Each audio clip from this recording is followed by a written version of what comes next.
The following podcast is a Devine Media production. Christianity has become known for judgy people, strange words, ancient stories, confusing rules, and a members-only mindset. This is why I stayed away from the church for so long, but it's not supposed to be that way. I'm Jill Devine, a former radio personality with 3 tattoos, a love for a good tequila, and who's never read the entire Bible. Yet here I am hosting a podcast about faith. The Normal Goes a Long Way podcast is your home for real conversations with real people using real language about how faith and real life intersect. Welcome to the conversation. No stranger to the podcast. Jim, you were here for episode 4, so you know how this works. I'm going to ask my questions based on the conversation you had with Laura. Like Laura said at the end of the last episode, Ash Wednesday was my first time practicing that. Yeah. And I'm going to start there because, boy, was that an emotional day. Some of the kids at the school are like walking by me like, what is wrong with her? Why is she crying? So I just want to explain this to you as how it all worked out. So we're sitting there. We're at chapel, which is for the school. It's in the morning of Ash Wednesday. So Laura is sitting in front of me and it comes time to get the ashes. And I just kind of like started crying and she looked at me and she said, "What's wrong?" I said, "I don't know. I'm just really emotional by all of this. This is my first time getting ashes. And then I'm going to get to see my oldest, who's 5, get ashes for the first time. And I don't know." And then I also said, another aspect of this is after this, my husband and I are heading to our will and trust lawyer and signing all the stuff to finalize everything when we're gone. Yeah. And that's a lot. Yeah. So I'm waiting to get ashes and I get them and I'm crying. And then I see my daughter get them and I start crying. And then I go to the signing of everything and I'm crying. And I get back to the office and I'm just like a hot mess. And then I look at everybody. I'm like, wait a minute. I'm going to service tonight. Do I keep these ashes on and go get re-ashed? They're like, wipe them off. I said, "Oh, I can do that?" They said, "Yes, wipe them off and get ashes again. You'll be doubly blessed." Everybody would be jealous if you walked in and you already had your ashes. Or they would be like, "What are you doing?" It was a very powerful moment for me. And then at that service too, my sister came with me and that added a layer of emotional stuff. You said that mostly, is it Catholics and Presbyterians that usually are the ones known for Ash Wednesday and getting the sign of the cross on the head? Is that right? Yeah, Roman Catholics, Episcopalians, Lutherans, those tend to be ones, but I'm finding it more in communities that never had the practice are starting to adopt it. Well, because I never knew about it. And I was talking to my dad. And as we've talked before, he grew up Catholic.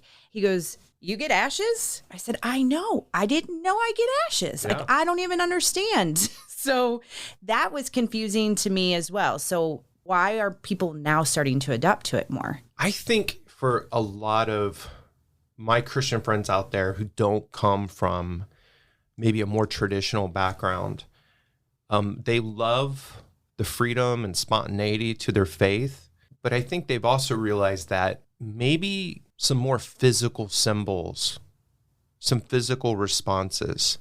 Like you think about how we pray. I mean, you can drive your car and pray. You don't have to close your eyes. You don't have to fold your hands. But I know when I was a kid, I did. I was kind of taught or modeled to, hey, you close your eyes, you fold your hands. If you can, you actually kneel.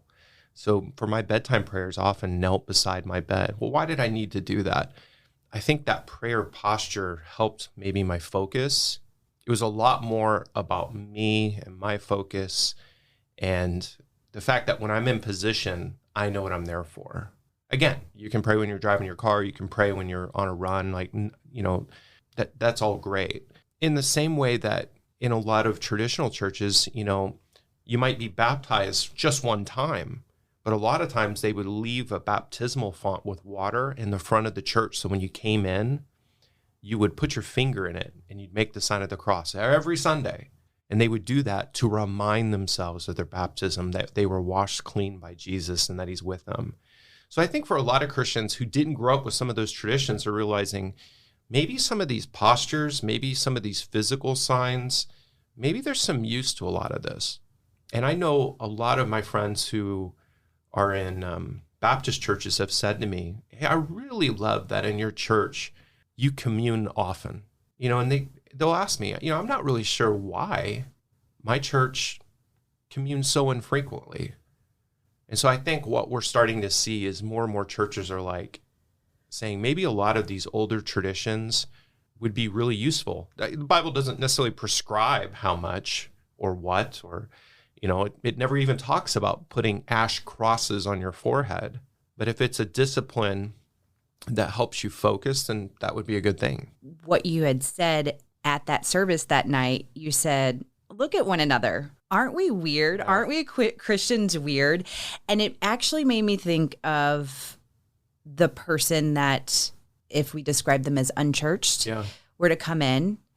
And it's a really weird feeling because I personally like our church because there are some of those traditions.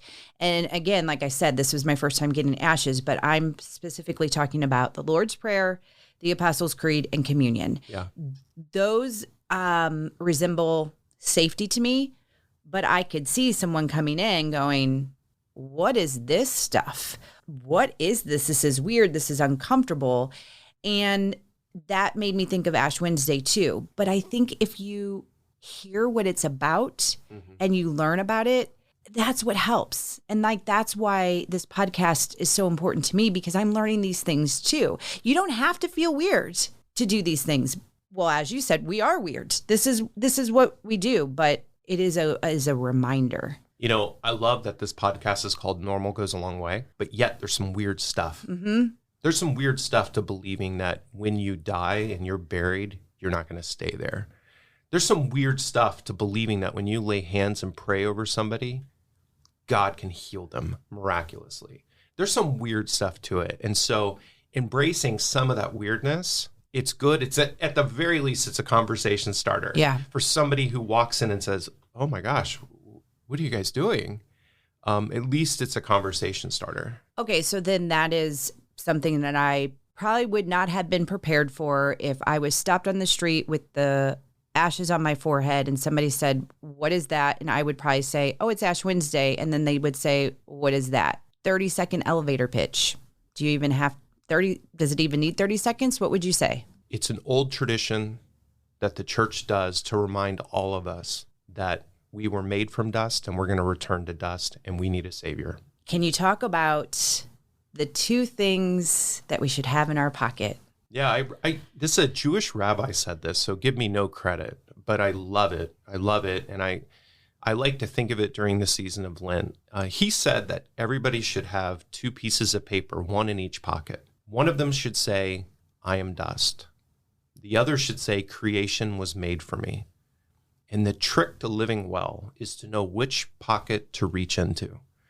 Because sometimes life's beat you down a little bit. And sometimes you think everything's against you, or sometimes you're experiencing some real suffering. You need to reach into the pocket where God reminds you, I made creation for you. You are so important to me. I love you. All of this was meant for you. Like when it's apple season, make some cider and enjoy it. But then there's other times where we messed up. There's other times where we're not treating people the way that we need to. There's other times where maybe we're letting so many distractions get in the way, and you reach in the other pocket and you remind yourself, hey, I'm just dust. I'm dust. The world doesn't revolve around me. I'm not the most important thing in the world. And I reach in there and I just remind myself how fragile life is. So again, we all need to be reminded of both. I am dust. This life is fragile. Your life is fragile. And like you said, it's emotional to go in and to work on your will. That's emotional because you're planning for something you don't want to happen. You're planning for your kids to be without you. You're the one that wants to protect them. You want to take care of them. But you're planning as if you might not have the chance. And to all parents, we know we got to do that. Mm-hmm. But that realization's hard. Oh, It's hard to think you're just dust. yeah. And yet you can reach in the other pocket and remind yourself, creation was made for me. For anybody who's out there who doesn't realize how valuable you are, God sees it. And God wants to show you that it's there. And it's the job of pastors and other spiritual thinkers to remind you how valuable you are. Just make sure both pockets are ready to be listened to. On the subject still of ashes, one of the things with the little kids that you said to them, or all the kids actually, you said, you have the option for us to put the ashes on your forehead, on your hand, or we can just give a blessing. Do you offer that for adults too? Yeah. I don't remember on Ash Wednesday that night if we said that to everybody. We actually usually do. I don't think you did, which then I was like, oh, is this just for the kids? Yeah. I think for the kids, it is spooky. It is. Yep. Which is not bad because actually talking about death is kind of spooky. Mm-hmm. Funny enough, that night on Ash Wednesday, I remember only one thing that the crowd said, and it was a little girl. And I said, we are all going to die. And a little girl said, no, we're not. And I'm sure for her perspective, I'm not dying right now. And I didn't want to make her scared that she's going to die right now. But yet any parent knows, like, it's when you introduce your kids to the first funeral, we all wonder, what am I supposed to say? How do I say it? Because this can be really scary. Mm-hmm. Yet it's important. It's important so they understand also how precious life is. And then they can also ask the question, is this all there is? And of course, I believe, no, there's far more going on. But it was just funny to have that call out from a little girl like, man, pastor's going nuts today. He thinks we're all going to die. Yeah, sweetheart, I'm sorry. We will.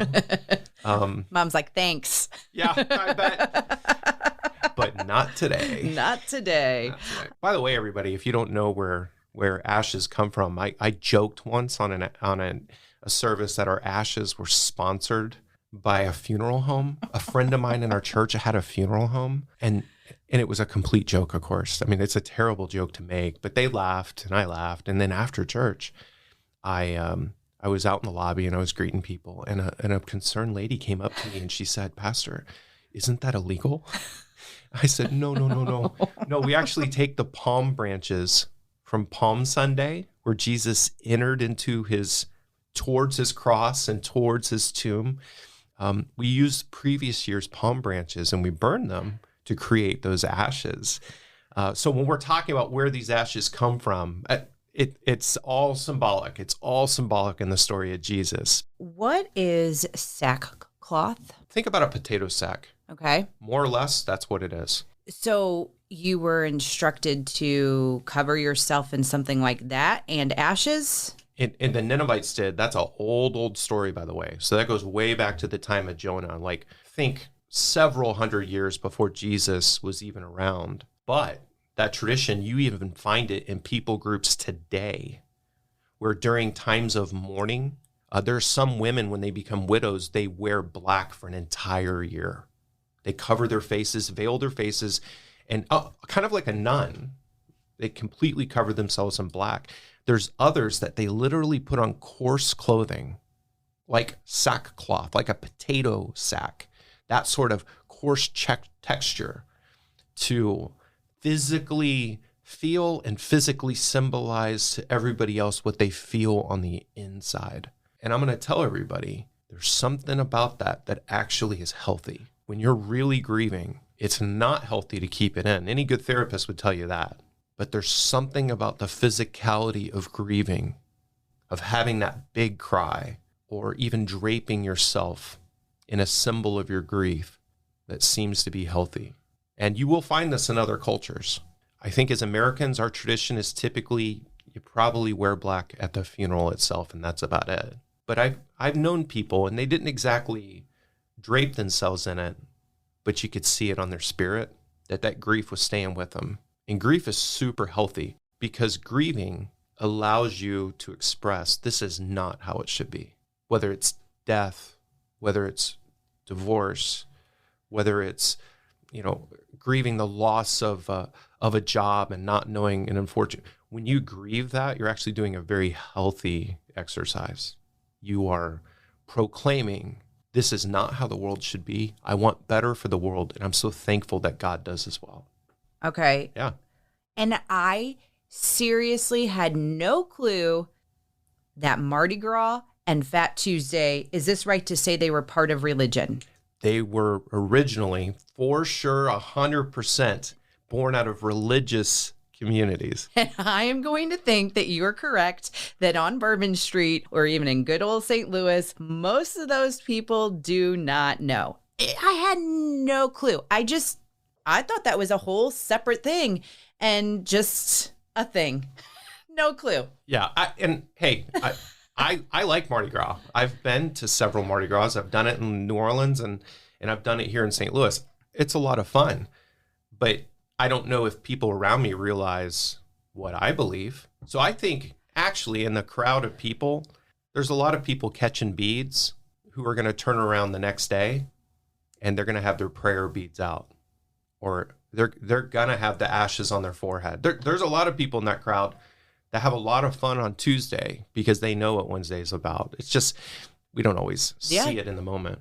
Until this year, I had no clue. I mean, I wasn't at Mardi Gras this year, but all the years past, the times that I did, no clue, none. Yeah, and it's fascinating. I don't recommend starting Ash Wednesday with a hangover, but I do recommend knowing when it's important to fast and to be humbled, and when it's time to feast and to have a lot of joy. Like knowing that when you need that in your life is really critical. All right, with the fasting, and I don't know, I felt like I read this during my Lent reading in the Bible, but maybe I read it somewhere else. Because I was thinking fasting for, no drinking, no eating, but I thought I read that could mean one big meal a day, but you have to make sure that all the rest of them are very small. And is that somewhere in the Bible, or where am I getting that? The concept of fasting is in the Bible. We only have a couple of examples of what an individual did, but different communities have practiced different styles of fast for centuries and centuries. And what we see in some religions is also very similar to what we see in the Christian religion. For a lot of people, they fast from meat the entire season of Lent. For other people, they fast during the day. What is popular today is a diet routine called an intermittent fast. Right. They fast and then they have their big meal at night. Then there's others where they might fast just from lunch. So you eat in the morning and you eat at night, but you fast during the daytime. Whatever it is, of course, you want to make sure you're healthy. You want to make sure to talk to your doctor and you want to think about this.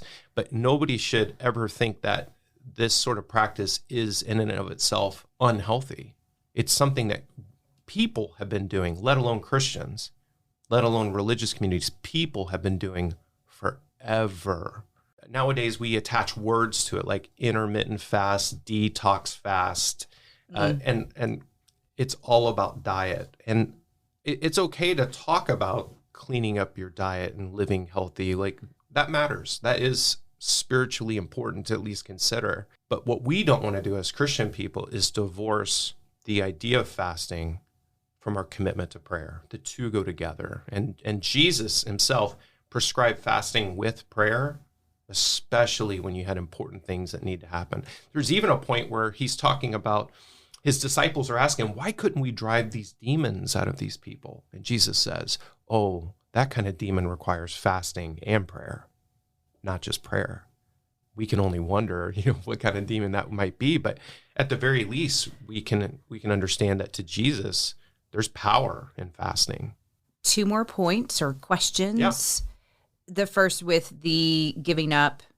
I was talking to a friend recently and she said, because I've never practiced that, giving something up. It's, again, not something that I have grown up with.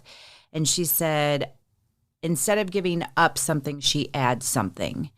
And there is a woman who on Instagram, she's a friend of ours, and she had said, I'm taking a social media break instead of, and I'm paraphrasing, but like instead of Instagram, I'm going to be adding daily devotions. Instead of Facebook, I'm going to add morning and evening prayers or something like that. And I thought, I feel like that's more powerful than taking something away. Not that, I mean, again, to each their own, but I had never heard of those either, of adding that kind of stuff into your life during this time. I think you make a great point. I think it would be very disappointing to fast from something and not to replace it with something good.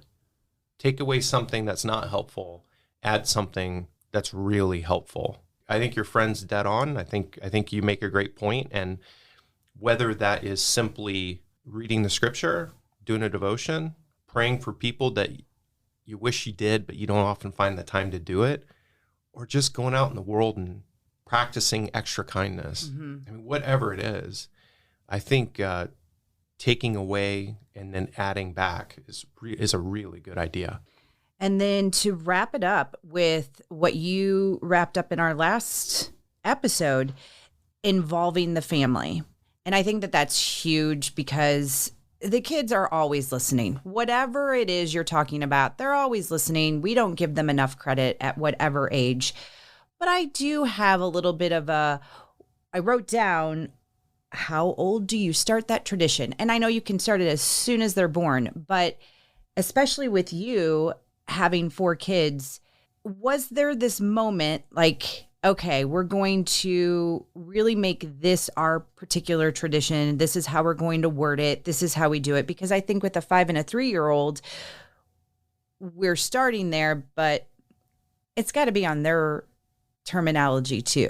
Well, I want to give credit to my wife. Okay. Because she's great at disciplines and she's great at putting intentional practices in. Like, it's something I really appreciated about her. And so I always followed her lead in terms of how we would implement those things.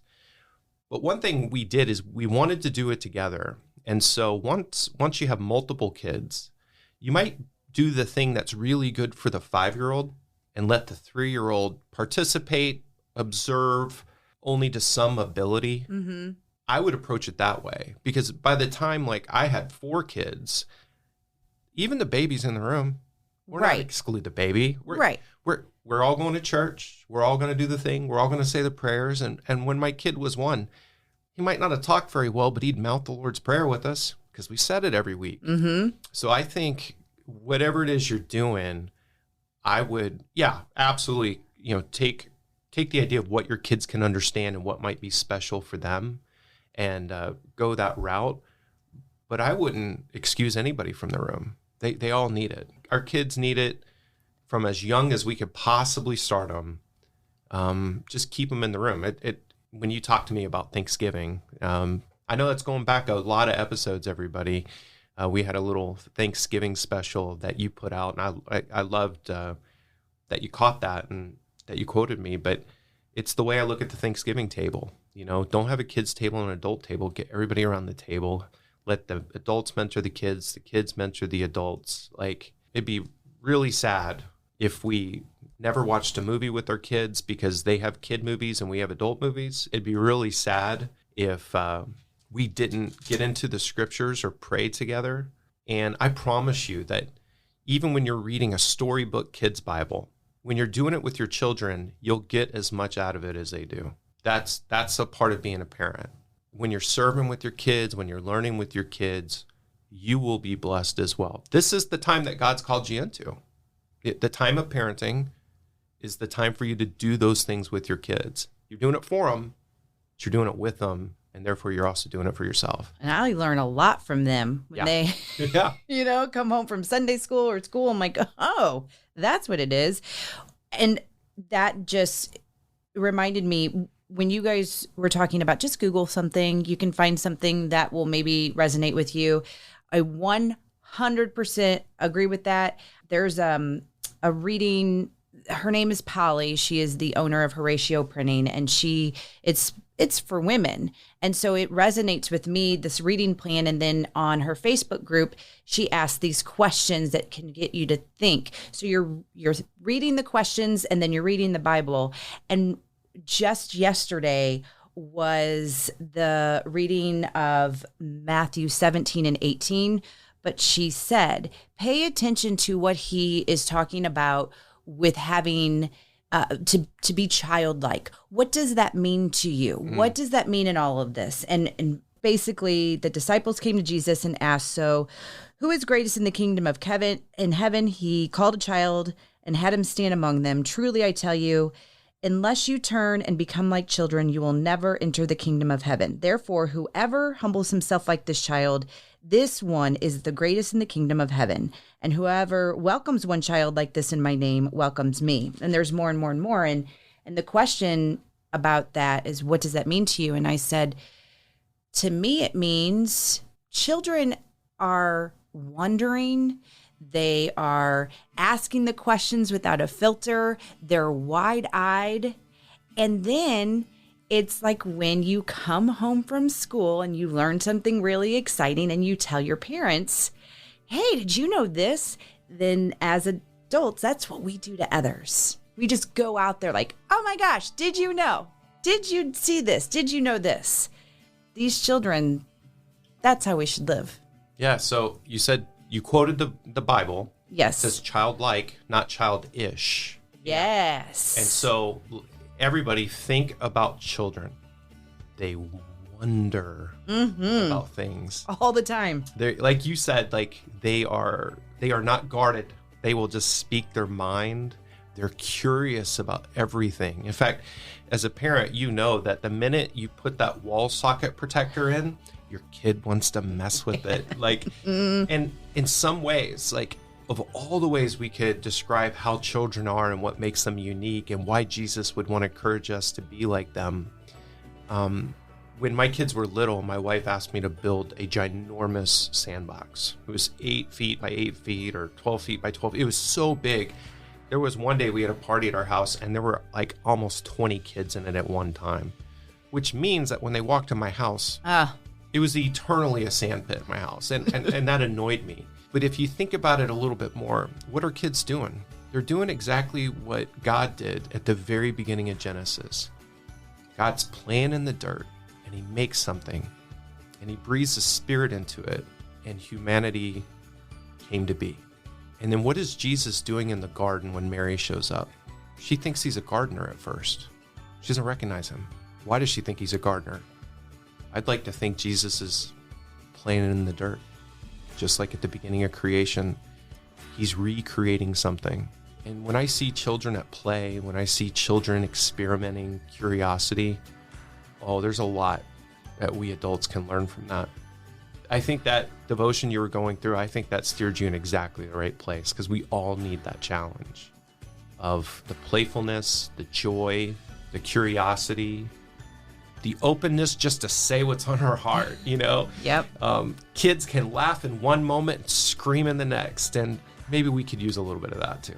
Thank you, as always, for your wisdom, your experience, your insights. Really appreciate it. Yeah, just a fellow traveler with you. We're just journeying in this world, doing the best we can, and waiting for God to make it all good. So thank you, everybody. Thanks for listening to this episode. And if you would like to follow along online, normalgoesalongway.com. Also on our social media outlets, Facebook and Instagram, @normalgoesalongway. And if there's any way that we can help you in your faith journey or, answer a couple of questions, just don't hesitate to reach out. That's what we're here for.